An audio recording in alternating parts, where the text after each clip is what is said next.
75ನೇಯ ಗಣರಾಜ್ಯೋತ್ಸವದ ಅಂಗವಾಗಿ ಬೀದರ್ ದಲಿತ ಸಂಘಟನೆಗಳ ವತಿಯಿಂದ ಜನಜಾಗೃತಿ ಸಮಾವೇಶ ಹಾಗೂ ಬಹಿರಂಗ ಸಭೆಯನ್ನು ಹಮ್ಮಿಕೊಳ್ಳಲಾಗಿದೆ ಎಂದು ದಲಿತ ಸಂಘಟನೆಗಳ ಒಕ್ಕೂಟದ ಗೌರವ ಸಲಹೆಗಾರ ಬಾಬು ಪಾಸ್ವಾನ್ ಅವರು ತಿಳಿಸಿದ್ದಾರೆ.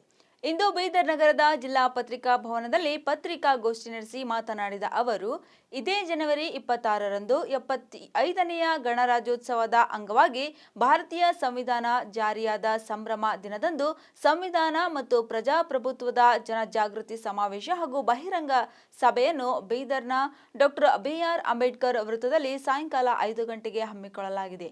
ಕಾರ್ಯಕ್ರಮದ ಮುಖ್ಯ ಭಾಷಣಕಾರರಾಗಿ ದೆಹಲಿಯ ಜೆಎನ್ಯು ವಿಶ್ವವಿದ್ಯಾಲಯದ ಪ್ರಾಧ್ಯಾಪಕರಾದ ಡಾಕ್ಟರ್ ಲಕ್ಷ್ಮಣ್ ಯಾದವ್ ಅವರು ಹಾಗೂ ಪ್ರೊಫೆಸರ್ ಡಾಕ್ಟರ್ ಜಯದೇವಿ ಗಾಯಕ್ವಾಡ್ ಅವರು ಆಗಮಿಸಲಿದ್ದಾರೆ. ಆದ್ದರಿಂದ ಬೀದರ್ ಜಿಲ್ಲೆಯ ಎಲ್ಲ ಪ್ರಗತಿಪರ ಚಿಂತಕರು, ದಲಿತ ಪರ ಸಂಘಟನೆಗಳು, ಅಲ್ಪಸಂಖ್ಯಾತ ಸಂಘಟನೆಗಳು ಹಾಗೂ ಕನ್ನಡ ಪರ ಸಂಘಟನೆಗಳು ಮತ್ತು ಜಿಲ್ಲೆಯ ಯುವ ಜನತೆ ಹೆಚ್ಚಿನ ಸಂಖ್ಯೆಯಲ್ಲಿ ಆಗಮಿಸಿ ಕಾರ್ಯಕ್ರಮ ಯಶಸ್ವಿಗೊಳಿಸಬೇಕು ಎಂದು ತಿಳಿಸಿದರು. ಶಕ್ತಿಯನ್ನು ಪ್ರದರ್ಶನ ಮಾಡಬೇಕು, ನಾವೆಲ್ಲರೂ ಒಗ್ಗಟ್ಟಾಗಿದ್ದೇವೆ ಅಂತಕ್ಕಂಥ ಒಂದು ಮೆಸೇಜ್ ಕೂಡ ಇಡೀ ಸಮುದಾಯಕ್ಕೆ ಕೊಡಬೇಕಂತ ಉದ್ದೇಶದಿಂದ ನಾವು ಎಲ್ಲ ಸೇರ್ಕೊಂಡು ಒಂದು ಸಮಿತಿ ಮಾಡಿದ್ವಿ. ಈ ಸಮಿತಿಗೆ ಮಾತಾಡಲು ಜೆ.ಎನ್.ಯು ಯೂನಿವರ್ಸಿಟಿಯ ಮಾಜಿ ಕುಲಪತಿ ಉಪನ್ಯಾಸಕರಾಗಿರ್ತಕ್ಕಂಥ ಲಕ್ಷ್ಮಣ ಯಾದವ್ ಅವರು ಈ ರಾಷ್ಟ್ರದ ಒಂದು ಅತ್ಯಂತ ಜನಪ್ರಿಯವಾಗಿರ್ತಕ್ಕಂಥ ಒಂದು ಉಪನ್ಯಾಸಕರಾಗಿದ್ದಾರೆ. ಅಷ್ಟೇ ವಿಚಾರವಾದಿಗಳಿದ್ದಾರೆ, ವಾಗ್ಮಿ ಕೂಡ ಇದ್ದಾರೆ. ಅವರು ಉತ್ತರ ಭಾರತದಲ್ಲಿ ದೊಡ್ಡ ಮಟ್ಟದಲ್ಲಿ ಬಾಬಾ ಸಾಹೇಬ್ ಅಂಬೇಡ್ಕರ್ ಅವರ ವಿಚಾರ, ಸಂವಿಧಾನ ಬಗ್ಗೆದಾಗ ಒಂದು ಒಳ್ಳೆ ಮಾತನಾಡ್ತಕ್ಕಂಥ ಚಾತುರ್ಯ ಇರ್ತಕ್ಕಂಥ ವ್ಯಕ್ತಿ ಇದ್ದಾರೆ. ಅವರು ತನ್ನ ಜೀವನ ಸುಮಾರು ಕನಿಷ್ಠ ಒಂದು 10 ವರ್ಷದಿಂದ ಈ ಚಳವಳಿ ಜೊತೆ ತೊಡಗಿಸ್ಕೊಂಡು ಇಡೀ ರಾಷ್ಟ್ರಾದ್ಯಂತ ಕೆಲಸ ಮಾಡ್ತಾರೆ. ಅವರು ನಮ್ಮ ಬೀದರ್ ಜಿಲ್ಲೆಯ ಜನರನ್ನು ಉದ್ದೇಶಿಸಿ ಮಾತಾಡಲು ಬರ್ತಾ ಇದ್ದಾರೆ. ಅದೇ ರೀತಿಯಾಗಿ ಇನ್ನೊಬ್ಬರು ಸೋದರಿಯಾಗಿರ್ತಕ್ಕಂಥ ಜಯದೇವಿ ಗಾಯಕ್ವಾಡ್ ಅಂತ ಹೇಳಿ ನಮ್ಮ ಹುಮನಾಬಾದ್ ತಾಲೂಕಿನವರು ಇದ್ದಾರೆ. ಅವರು ಲೆಕ್ಚರ್ ಇದ್ದಾರೆ, ಯಾದಗಿರಿಯಾಗಿ ಇವಾಗ ನೌಕರಿ ಮಾಡ್ತಾ ಇದ್ದಾರೆ. ಅವರು ಕೂಡ ಮಹಿಳೆಯರನ್ನು ಉದ್ದೇಶಿಸಿ ವಿಶೇಷವಾಗಿ ಸಂವಿಧಾನ ಬಗ್ಗೆ ಮಾತಾಡೋಕೆ ಅವರು ಕೂಡ ಬರ್ತಾ ಇದ್ದಾರೆ. ಅದಕ್ಕೆ ಹೆಚ್ಚು ನಮ್ಮ ಮೀಡಿಯಾ ಪ್ರಚಾರ ಮತ್ತು ಪ್ರಸಾರ ಕೊಟ್ಟು ನಮ್ಮ ಕಾರ್ಯಕ್ರಮ ಯಶಸ್ವಿ ಮಾಡಕ್ಕೆ ತಾವೆಲ್ಲರೂ ಸಹಕಾರ ಮಾಡ್ತೀರಿ. ಯಾಕಂದ್ರೆ ನಂತರ ಹಿರಿಯ ದಲಿತ ಪರ ಹೋರಾಟಗಾರ ಹಾಗೂ ಬೀದರ್ ದಲಿತ ಸಂಘಟನೆಗಳ ಒಕ್ಕೂಟದ ಇನ್ನೋರ್ವ ಗೌರವ ಸಲಹೆಗಾರ ಮಾರುತಿ ಬೌದ್ಧೆ ಮಾತನಾಡಿ, ಪ್ರತಿ ವರ್ಷದಂತೆ ಈ ವರ್ಷವೂ ಬೀದರ್ ನಗರದಲ್ಲಿ ಅದ್ದೂರಿಯಾಗಿ ಗಣರಾಜ್ಯೋತ್ಸವ ಕಾರ್ಯಕ್ರಮವನ್ನು ಹಮ್ಮಿಕೊಳ್ಳಲಾಗಿದೆ. ಕಾರ್ಯಕ್ರಮಕ್ಕೆ ಪ್ರಖರ ವಾಗ್ಮಿಗಳು ಹಾಗೂ ಖ್ಯಾತ ಚಿಂತಕರಾದಂತಹ ಡಾಕ್ಟರ್ ಲಕ್ಷ್ಮಣ್ ಯಾದವ್ ಅವರು ಆಗಮಿಸಲಿದ್ದಾರೆ. ಆದ್ದರಿಂದ ಜಿಲ್ಲೆಯ ಎಲ್ಲ ಸಂವಿಧಾನ ಪ್ರೇಮಿಗಳು ಕಾರ್ಯಕ್ರಮದಲ್ಲಿ ಭಾಗಿಯಾಗಬೇಕು ಎಂದು ಕರೆ ನೀಡಿದರು. ಸಂವಿಧಾನ ದಿನಾಚರಣೆ ಒಂದು ಬೀದರ್ ಜಿಲ್ಲೆಯ ದಲಿತ ಸಂಘಟನೆ ಒಕ್ಕೂಟದ ಮುಖಾಂತರ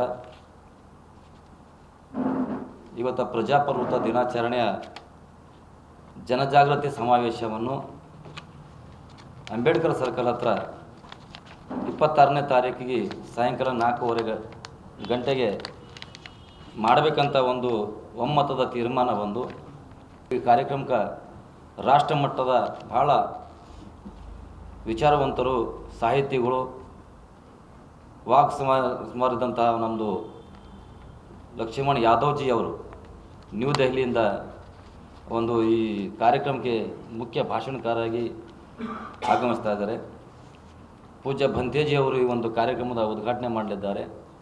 ಅದೇ ರೀತಿ ನಮ್ಮ ಜಿಲ್ಲೆಯವರಾದಂಥ ಸಾಹಿತಿಗಳು ಪ್ರೊಫೆಸರ್ ಡಾಕ್ಟರ್ ಜಯದೇವಿ ಗಾಯಕ್ವಾಡ್ ಅವರು ಕೂಡ ಈ ಒಂದು ಕಾರ್ಯಕ್ರಮದಲ್ಲಿ ಮಾತನಾಡಿದ್ದಾರೆ. ಹಾಗೂ ಜಿಲ್ಲೆಯ ಅನೇಕ ಎಲ್ಲ ಹಿರಿಯ ಮುಖಂಡರು, ದಲಿತ ಸಮಾಜದಾಗ ದಲಿತ ಹಿಂದೂ ಅಲ್ಪಸಂಖ್ಯಾತರ ಪ್ರಗತಿಪರ ವಿಚಾರವಂತರುಳ್ಳರೆಲ್ಲರೂ ಕೂಡ ಇವತ್ತು ಈ ವೇದಿಕೆ ಮೇಲೆ ಇರ್ತಾರೆ. ಅವತ್ತು ಈ ಒಂದು ಕಾರ್ಯಕ್ರಮ ಸಂಬೋಧಿಸಿ ಮಾತನಾಡಿದ್ದಾರೆ. ಹಾಗಾಗಿ ತಮ್ಮ ಮುಖಾಂತರ ನಾವು ಈಗ ಹೆಚ್ಚಿಗೆ ಹೇಳಿಲ್ಲ, ಈ ಒಂದು ಕಾರ್ಯಕ್ರಮಕ್ಕೆ ಎಲ್ಲ ಜಿಲ್ಲೆಯ ಎಲ್ಲ ಪ್ರಮುಖರು, ವಿಚಾರವಂತರು, ಬುದ್ಧಿವಂತರು, ಪ್ರಜಾಪ್ರಭುತ್ವ ಉಳಿಯುವಾಗಿ ಬಯಸುವವರೆಲ್ಲರೂ ಕೂಡ ಈ ಕಾರ್ಯಕ್ರಮಕ್ಕೆ ಬಂದು ಯಶಸ್ವಿ ಮಾಡಬೇಕಂತ ತಮ್ಮ ಮುಖಾಂತರ ವಿನಂತಿ. ಇದೇ ವೇಳೆ ಡಿಸೆಂಬರ್ 9ನೇ ತಾರೀಕಿನಂದು ಸ್ವಾಭಿಮಾನಿ ಡಾಕ್ಟರ್ ಬಿ.ಆರ್. ಅಂಬೇಡ್ಕರ್ ವಾದಿಗಳ ಹೋರಾಟ ಸಮಿತಿಯ ವತಿಯಿಂದ ಹಮ್ಮಿಕೊಳ್ಳಲಾದ ಬೀದರ್ ಬಂದ್ ಕಾರ್ಯಕ್ರಮದಲ್ಲಿ ಅಭಿಕಾಳೆ ಎಂಬ ವ್ಯಕ್ತಿ, ನಮಗೆ ಮಾಧ್ಯಮಗಳ ಅವಶ್ಯಕತೆ ಇಲ್ಲ, ನಾವು ಫೇಸ್ಬುಕ್, ವಾಟ್ಸಪ್ ಮುಖಾಂತರ ನಮ್ಮ ಕಾರ್ಯಕ್ರಮಗಳನ್ನು ಪ್ರಚಾರ ಮಾಡುತ್ತೇವೆ ಎನ್ನುತ್ತಾ ಮಾಧ್ಯಮಗಳ ಬಗ್ಗೆ ಅವಾಚ್ಯ ಶಬ್ದಗಳನ್ನು ಬಳಸಿದ ವಿಚಾರವಾಗಿ ಹಿರಿಯ ದಲಿತ ಹೋರಾಟಗಾರ ಬಾಬು ಪಾಸ್ವಾನ್ ಹಾಗೂ ವಿಷ್ಣು ವಾಲ್ದೊಡ್ಡಿ ಅವರು ಮಾಧ್ಯಮಗಳಿಗೆ ಕ್ಷಮೆ ಯಾಚಿಸಿದರು. ಇನ್ನೊಮ್ಮೆ ಈ ರೀತಿಯ ಅವಘಡಗಳು ಸಂಭವಿಸದಂತೆ ಎಚ್ಚರ ವಹಿಸುವುದಾಗಿ ತಿಳಿಸಿದರು. ಮೊದಲನೇದಾಗಿ ಆ ಥರ ಮಾತಾಡಿದ ಖಂಡನೆ ಇದೆ. ಯಾಕಂದ್ರೆ ಮೀಡಿಯಾ ಸಂವಿಧಾನ ಕೊಟ್ಟಂಥ 4ನೇ ಪಿಲ್ಲರ್ ಈ ದೇಶಕ್ಕೆ ಸಂವಿಧಾನಬದ್ಧವಾಗಿರ್ತಕ್ಕಂಥ ಅಧಿಕಾರ ಇರ್ತಕ್ಕಂಥ ಮೀಡಿಯಾಗ 4ನೇ ಪಿಲ್ಲರ್ ಆಗಿ ನಿಂತಿರ್ತಕ್ಕಂಥ ನ್ಯಾಯಾಂಗ, ಶಾಸಕಾಂಗ, ಕಾರ್ಯಾಂಗ, ಅದರಲ್ಲಿ ಇದು ಒಂದು ಅಂಗ ಇದೆ. ಈ ಪತ್ರಿಕಾ ರಂಗ ಮತ್ತು ಪ್ರಿಂಟ್ ಮೀಡಿಯಾಕ್ಕೆ ನಮಗೆ ಪ್ರಚಾರ ಕೊಟ್ಟಾಗೆ ನಾವು ಇಲ್ಲಿವರೆಗೆ ಬಂದಿದ್ದೀವಿ. ಅವ್ರನ್ನ ಸಂಘಟನೆದಲ್ಲ, ಅವ್ರು ಮೋಸ್ಟ್ಲಿ ಅವರು ಅವ್ರ ತಾಯಿ ನಗರಸಭೆ ಸದಸ್ಯರಿದ್ದಾರೆ. ಅವರು ಇಂಡಿವಿಜುವಲ್ ಆಗಿ ಮಾತಾಡಿರ್ಬೋದು, ಬಟ್ ಸಂಘಟನೆ ಪರವಾಗಿ ಮಾತಾಡ್ಲಿಕ್ಕಿಲ್ಲ ಅಂತ ನನಗೆ. ಅದು ಈಗ ಅವ್ರು ಮಾತಾಡ್ತಾ ಸಂದರ್ಭದಲ್ಲಿ ನಾವು ಅದಕ್ಕೆ ಬಾಯಿ ಹಿಡಿದಕ್ಕಾಗಿಲ್ಲ. ಅದು ಸಮಿತಿಯವ್ರು ಮಾಡಬೇಕಿತ್ತು, ಅದು ನನಗೆ ನಾಲೆಜ್ ಆಗಿಲ್ಲ. ಅವ್ರದ್ದು ಒಂದು ನಿಮಿಷ ನಾನು ಮುಗಿಸ್ತೀನಿ. ಆ ಥರ ಆದರೂ ಕೂಡ ನಾವು ಯಾಕಂದ್ರೆ ಕ್ಷಮಿಕೆ ಐತೆ. ಯಾಕಂದ್ರೆ ಮೀಡಿಯಾದ ಥರ ಆ ಥರ ಮಾತಾಡಬಾರ್ದು. ಇವತ್ತು ಮೀಡಿಯಾ ಮೇಲೆ ಭಾಳ ದೊಡ್ಡ ಜವಾಬ್ದಾರಿ ಇದೆ. ಮೀಡಿಯಾ ಜೊತೆ ನಾವು ಮಾತಾಡ್ತಕ್ಕಂಥ ನಮ್ಮದು ಕೂಡ ಜವಾಬ್ದಾರಿಯಿಂದ ಮಾತಾಡಬೇಕು. ಅದಕ್ಕೆ ಆ ಥರ ಏನಾರ ಅವ್ರ ಬಗ್ಗೆ ನೋವಾದ್ರೆ ನಾನು ಕೂಡ ಕ್ಷಮೆ ಕೇಳ್ತೀನಿ ತಮ್ಮ ಮೀಡಿಯಾದವರಿಗೆ. ಒಂದು ಸ್ಟೇಟ್ಮೆಂಟಿಗೆ ನೀವಲ್ಲ ಜನರು ನಾವಿದ್ರು ಬೇಜಾರಾಗ್ತದೆ. ಅದು ಒಂದರ ಕಡೆಯಿಂದ ಎಲ್ಲರೂ ಸರ್ ಅದೇ ಒಂದು ಟಾಪಿಕ್ಕಿಗೆ ಹೇಳತ್ತೀನಿ. ನಿಮಗೆ ಬೇಜಾರಾದ್ರ ಆ ಸಮಿತಿ ಪರವಾಗಿ ಎಲ್ಲ ಅವತ್ತು ಬಂದಿಗೆ ಯಾರ್ಯಾರು ಸಹಕಾರ ನೀಡಿದ್ದಾರೆ ನೋಡ್ರಿ, ನಾನು ಸ್ಪೆಷಲಿ ನನ್ನ ಕಡೆಯಿಂದ ನಿಮ್ಗೆ ಕ್ಷಮೆ ಕೇಳ್ತೇನೆ ಸರ್. ಪತ್ರಿಕಾಗೋಷ್ಠಿಯಲ್ಲಿ ಬೀದರ್ ದಲಿತ ಸಂಘಟನೆಗಳ ಒಕ್ಕೂಟದ ಗೌರವಾಧ್ಯಕ್ಷ ಶಿವಕುಮಾರ್ ನೀಲಿಕಟ್ಟಿ, ಅಧ್ಯಕ್ಷ ವಿಷ್ಣುವರ್ಧನ್ ವಾಲ್ದೊಡ್ಡಿ, ಸಮಿತಿಯ ಉಪಾಧ್ಯಕ್ಷ ಅಂಬಾದಾಸ್ ಗಾಯಕ್ವಾಡ್ ಹಾಗೂ ಇನ್ನಿತರರು ಉಪಸ್ಥಿತರಿದ್ದರು.